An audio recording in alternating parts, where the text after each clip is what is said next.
malakas ang magkakalaban, no? Sa alyansa, bagong alyansa, administrasyon, tama? Kay PBBM. Kailangan ko lang cooperation niya para malaman natin kung ano ba. Sa PDP, kay dating President Duterte, tama? Okay. Kung sakali, pagdating ng eleksyon, pagboboto ka, sino ang pipiliin mo? Wala. Oh.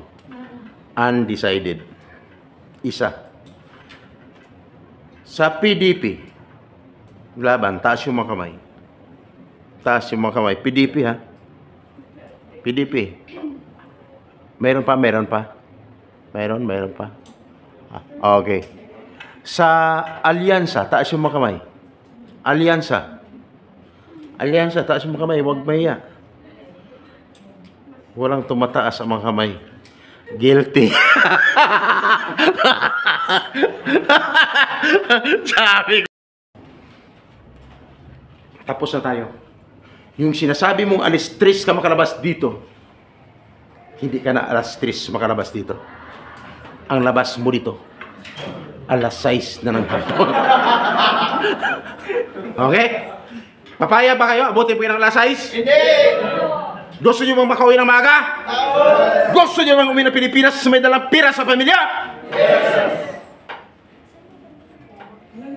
Okay. Dahil yun ang gusto nyo, gawin natin. Magtatanong ako. Paglabas mo kasi dito, may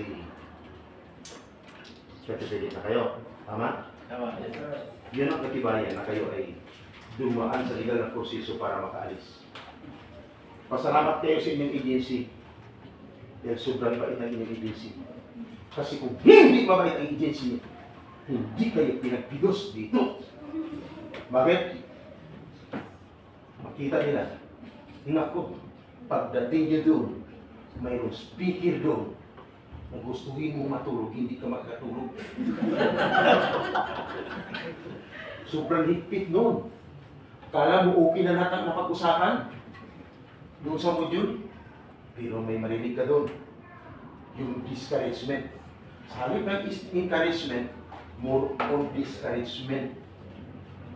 Bakit? Kailangan niyo malaman. Sinasabi ko, yung realidad ng buhay, OFW. Kaya pag pumasa ka dyan, yan ang magiging tulay sa iyong pagtagumpay sa labas ng bansa. Hindi ka alis para maghanap ng problema pagdating sa labas ng bansa, tama? Alis ka para sa pamilya mo.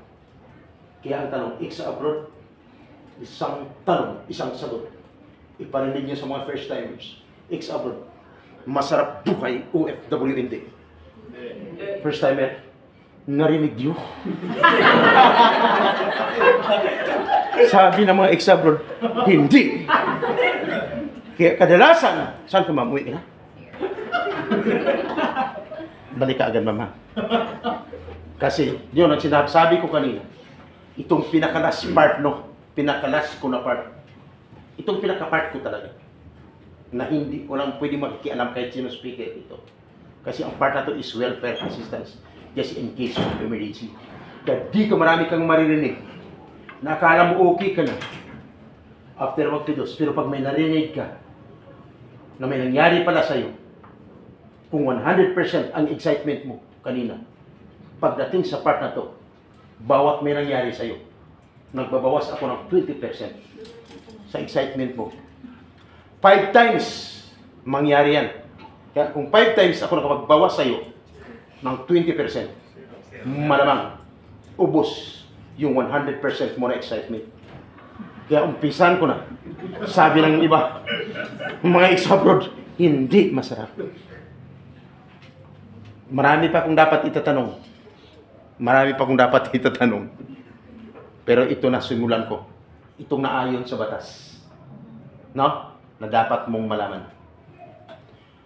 Magtanong ulit. Sino nakapag-sign na ng kontrata? Taas yung mga kamay. Nakapag-sign. Thank you. 10. Sino ang hindi pa nakapag-sign ng kontrata? Taas yung mga kamay. 15. 10 ang nakapag-sign. 15 ang hindi. Okay. Mayroong hindi tumataas ang mga kamay. Ang tanong, ano kayo? Sabi ng iba, ano ba to? No? Normal lang! Late comers ka! Ma'am, magtataka ka kung anong pinag-usapan dito.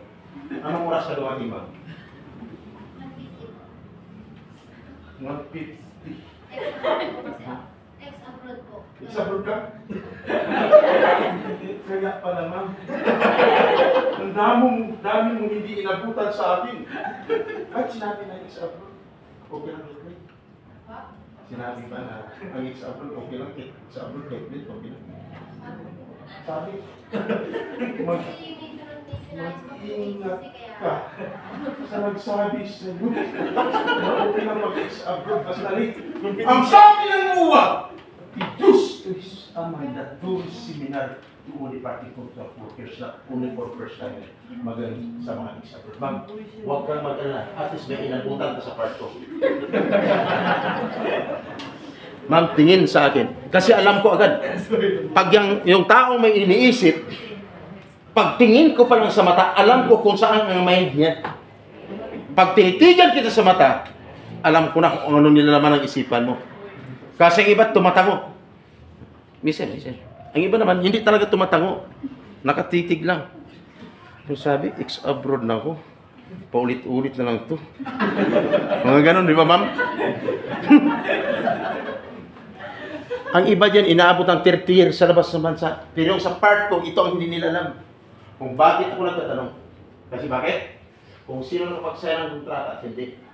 Ma'am, nung magpinos ka nun, nakita mo ba ako sa pinagpinusan mo noon, ma'am? Hindi. Tama. Kasi wala naman talaga ako doon. Ibang pinus, ma'am. Dito hindi ka mawala talaga. Wala ako doon. Ngayon, dito sa part ko, mayroong papaalam na lalabas, mayroong hindi. Kasi nung sinabi ko, kung sino, nagtanong ako, sino nakapag-sign ng kontrata, sino hindi. May pumasok sa isipan. Bakit kaya siya nagtatanong? Kasi, gusto ko lang malaman. Dahil alam ko na, ayon sa batas, ang isang OFW bago magpidos. Guys, batas ha, dapat siya ay nakapag-sign na ng kontrata. Ex-abroad, totoo hindi. Ngayon mo lang ito narinig. Kasi ngayon ka lang nandito sa akin. Okay? Dapat nakapag-sign ka na ng kontrata. Kaya kung nangyari sa'yo, hindi ka pa nakapag-sign ng kontrata, may ibig sabihin, bawas na ng 20% ang excitement mo. Ang natira is 80%. Guys, sabi ni iba nga, ganun ba? Yes. At dapat, kailangan after mo magpidos, siguro rin makaalis ka na. Kasi hindi ka na nakapagpidos. Ang iba dyan, nakapagbayad na ng placement fee. Sabi ng iba dyan, oo nga. Ako bayad na rin. Oh, tama? Ang tanong, pag nagbayad ka ng placement fee, saang lugar? Sa Jollibee?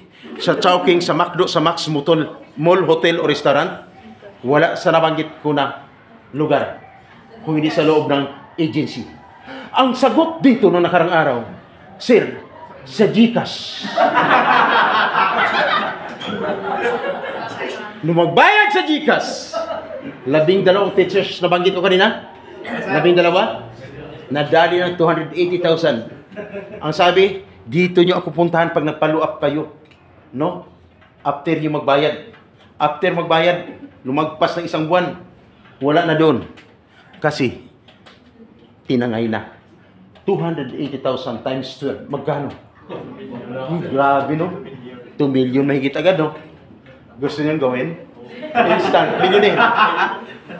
Nakarating lang sa akin kasi, mga sir. Tapos na yung transaction.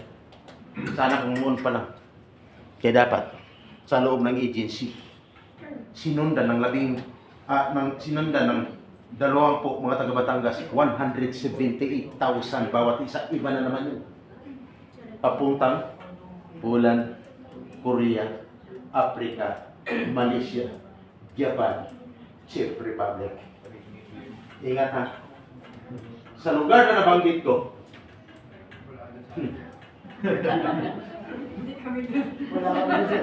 ingat kayo. Maraming gumagamit sa pangalan ng agency ngayon. Ang mali lang ng mga OFWs, kung saan na nawala ng suspect sa nakarating sa akin. Ingat, sana huwag mangyari sa inyo. Dapat pag nagbayad sa loob ng agency. Kaya kung nangyari sa iyo, another 20% sa excitement mo na 80%, ang ibabawas ko, another 20%. Ang natira? 60%. At dapat kailangan makaalis na ang OFW kasi nasa batas. Sa batas, 60 to 90 days prior mula nag-apply at nabisa ng isang OFW, dapat na-deploy na siya, wala na siya sa Pilipinas, at dapat wala na siya ngayon dyan sa kanyang inuupuan. Sabi ng iba, ha? Kami nga, 10 months na, nandito pa rin. Kung nangyari sa'yo, parang biro, no? Parang biro lamang na aking napakinggan. No? Dapat wala ka na sa Pilipinas at wala ka na dapat sa iyong inuupuan ngayon. Kung nangyari siya, another 20%. Ang ibabawas ko. Ang natira 40%.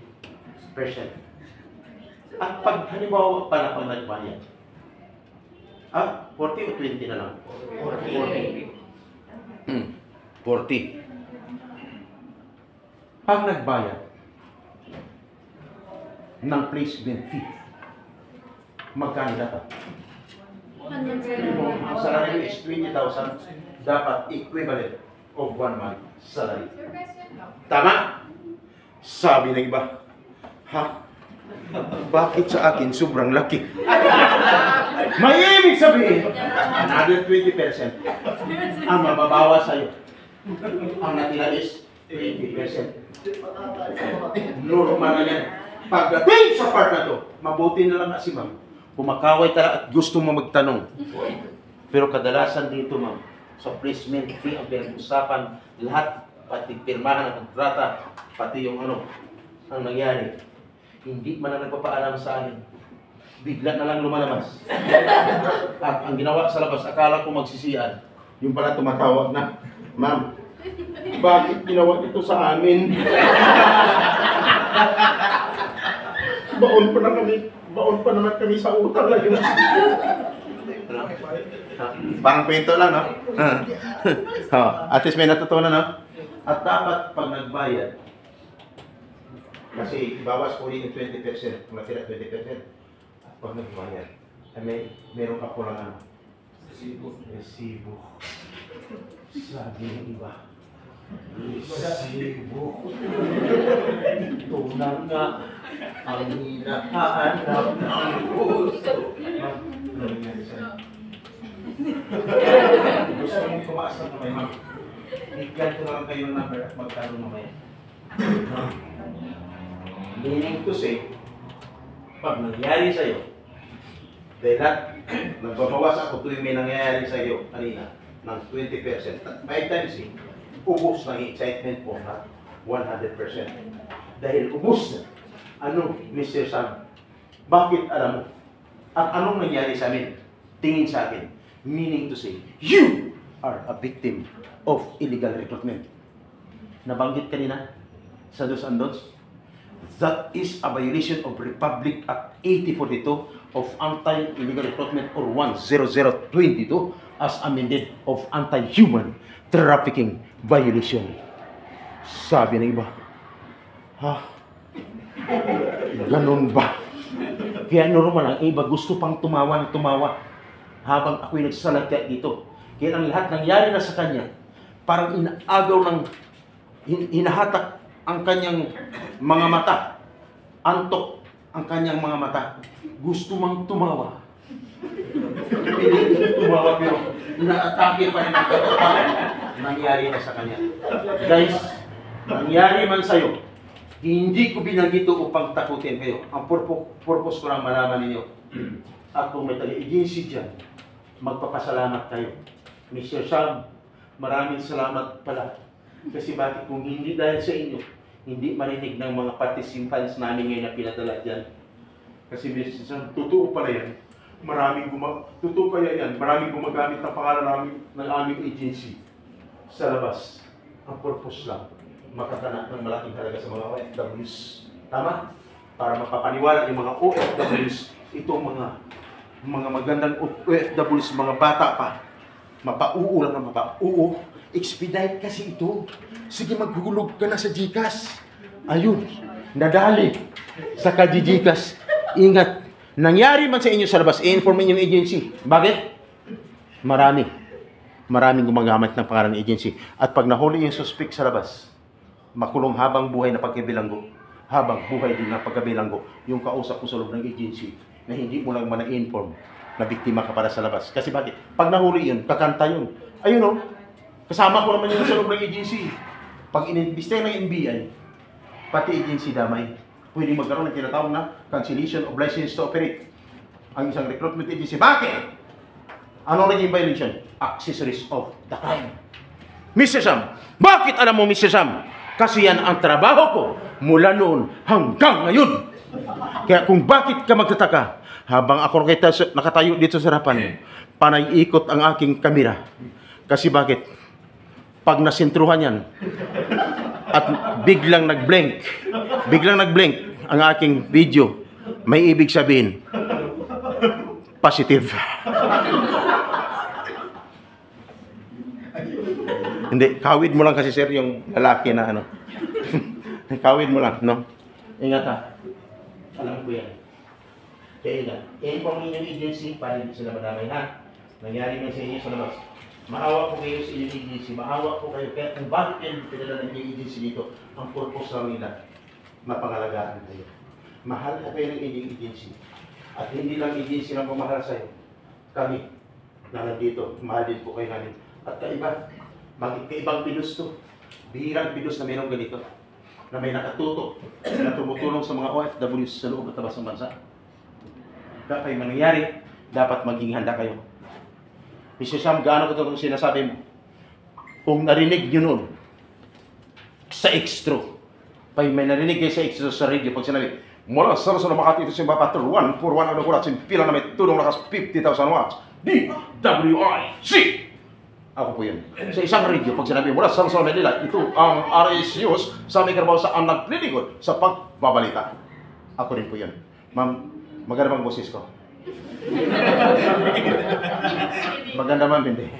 Salamat po. Kasi ang sagot ng isa dito nung nakaraan, ay hindi. Hindi naman po bakit. Bakit? Sabi, ang pangit mo kasi. Pero alam niyo kung sino tagapagtanggol ko sa Pidos? Kung sino ang pinakamaganda sa loob ng Pidos, siya pa ang tagapagtanggol ko. Biglang sumigaw, ay bakit? Wala naman yan sa mukha eh. Nung tinanong ko, ma'am, sa ano yan? Ang sagot sa akin, sir, sa performance yan. Sige, sir. Normal lang yun, sir. Pagdating sa part na to, may giniginaw. Sige, sir. Tapos na ako. Ayos ba? May natutunan? Yes, sir. Sa labas ng bansa, may problema. I-inform din po ang inyong agency.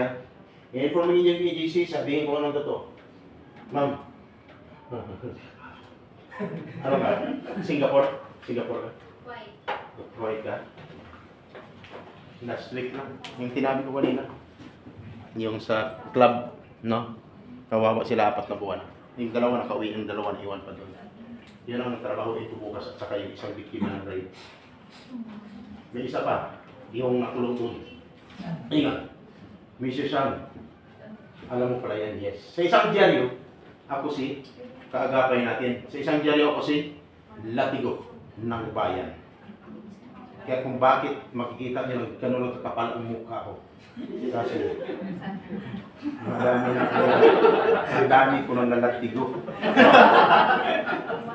Ingat, lumaylo ako sa radyo, sa dyaryo, ang pinagpatuloy ko, ang aking YouTube channel, ang Kaagapay ECTV.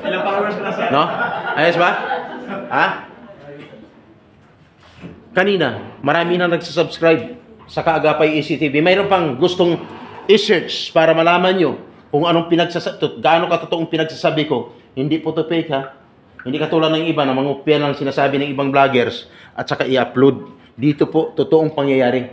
I-search nyo, Kaagapay, sa inyong mga cellphone, pati sa likod, Kaagapay Space, ECTV. Bakit? Makikita nyo na totoong sinasabi ko, pag uwas ng kaproblema ka sa labas ng bansa, at sinerge mo kung anong araw ka nagpidos, kung anong date, pag sinerge mo, Kaagapay, Space, ECTV, pag clinic mo, ang unang makita mo doon, ang mukha mo. Kaya na-solve problema mo dahil sa maalala mo, nandito ka noon sa Pidos. Okay? Late ka man dumating, pero pasalamat ka, malaking bagay ito para sa inyo. At, Mr. Sam, gaano ka totoong sinasabi mo? Naalala niyo ba si Sarah Balabagan? Naalala niyo? Okay. Ang tanong, ano si Sarah? 10 minutes na lang. Ano si Sarah? OFW. Babaeng OFW, household worker, na nakulong at tinatulan ng kamatayan.